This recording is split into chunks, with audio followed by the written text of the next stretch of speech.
ঔরঙ্গজেব ছিলেন সম্পূর্ণ বিপরীত মানসিকতার ব্যক্তি।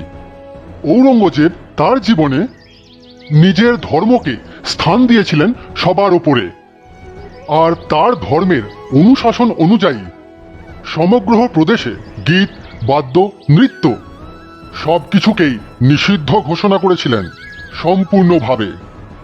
আর মহারাজা দ্বিতীয় রঘুনাথ সিংহদেব সেই নিষিদ্ধ সঙ্গীতকেই তাঁর রাজ্যের মধ্যে সুপ্রতিষ্ঠিত করাকেই গ্রহণ করেছিলেন জীবনের প্রধান ধর্মরূপে। মন্ত্রীমশাই, আপনি যে কি বলেন? সবাই মন দিয়ে শুনুন।